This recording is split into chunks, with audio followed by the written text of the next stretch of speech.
Alright, so now that we got the intro out of the way for super important reviews, listen to Brandon's What Features. My name's Steve, and today we'll be unboxing the NECA Shin Godzilla. Just recently picked up my Shin. I just got done doing the intro for Super, so since we're already here anyways, let's just bust this guy open and fiddle around with it for a second, get my initial impressions on this guy for you. So over here you guys will get to see what at least I'm thinking anyways before we get into the official review for super important reviews. But yeah, if you guys don't know where he's from the film Shin Godzilla. Came out 2016, Toho Godzilla. And just gonna cut this open a bit. And what's really cool about this figure, I already kind of explained it in the intro a bit, but I'll just reiterate here, is that this thing only runs you about $25. When compared to the Essex Monstarts, that guy was pretty much about 125 shipped, give or take. And this guy is easily $100 less than what he came out for originally.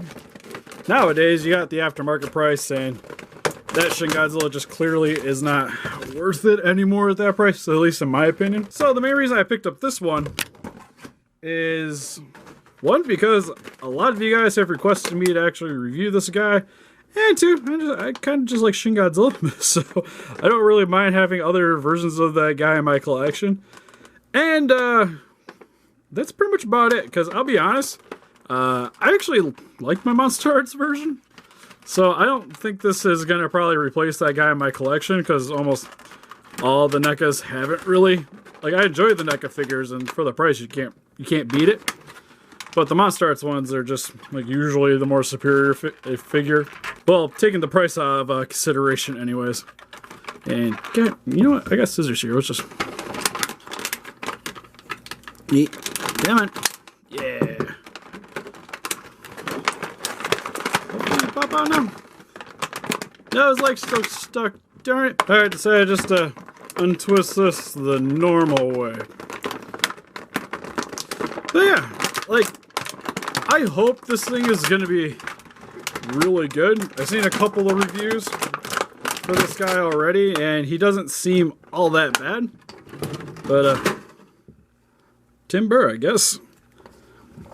Hopefully, this guy lives up to my higher expectations. Because for NECA figures, they have been getting a lot better with the Godzilla ones anyways. Because, like, the 94 was a fine figure. Trying to get my scissors out of the way here for a second. The 84 was not the best. But then, like, after that, we had the 54, which was actually a really nice figure. The GMK one, which I love. So, I'm hoping this guy is definitely going to be a step up above GMK. Which, detail-wise, kind of liking it. Some of the stuff's a little cockeyed. Might have to use a little hairdryer before I go to review this, because that one's a little limp there. But head sculpt looks really nice. Really digging that for the most part so far. Though, for some reason, he's got hair on him,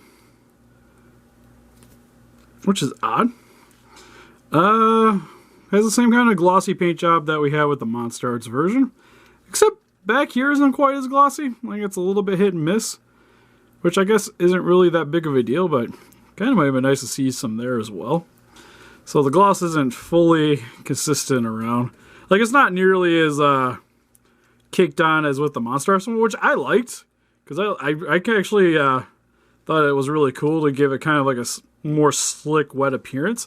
Which you do get to see that version in the film. Because depending on certain scenes, it always kind of had that more glossy texture. In some scenes, not so much. But tail seems a little loose on this one. So we're going to, hopefully, this will just pop right on without having to go bust out the hairdryer anyways. Damn it. Please. There we go. No, more ball joints popping. Oh, well, that ain't good. I have a really loose ball joint right there. Oh, that's a bummer. Okay, well, tail's gonna have a little bit of a hard time. I'm gonna adjust the camera here for a second. Seems like He doesn't want to stand. Why are you so kind of cockeyed there? Adjust you a little more. So, I'm already not digging the tail. I'll say that right now. At least this section is stupid loose. Which is understandable. Like, this is a lot of weight to be setting onto these ball joints. Because it looks like as long as I have it just sitting here, it's fine. But it really likes to want to rotate. And it's not going to... Like, that's not going to hold its pose at all. So that's a bit of a bummer. Because look, with the Monster Arts one, that actually all stayed together. So I know it can happen. But then again, that was a more expensive figure. So kind of, again, expect that. This is just a little bit of a bendy wire. This can articulate a little bit too, but nothing too crazy. Nothing too crazy there as well. Like, I almost kind of wish that they maybe would have made this all into one bendy wire, I'm thinking. Like, it's cool that it has the ball joints, but with all that weight there, because the way they do it for their figures anyways, that like, there's no way that's going to probably be a whole heck of a lot better without me adding a bunch of polish to it. And this is also something that's like, granted, it's like, it's articulated, but it's not really. It's like, you can bend it a little bit more, but it's not crazy. So, like, say if it was a bendy wire, I could just bend it and kind of contort it the way I want it to look for my shin. So, I gotta say, I'm not quite digging the tail as of right now. Like, it's not bad. It's not the greatest. Head sculpt actually looks pretty sweet, though. It's a little long. I will say that. Has the really elongated lower jaw like I kind of come to expect out of these guys.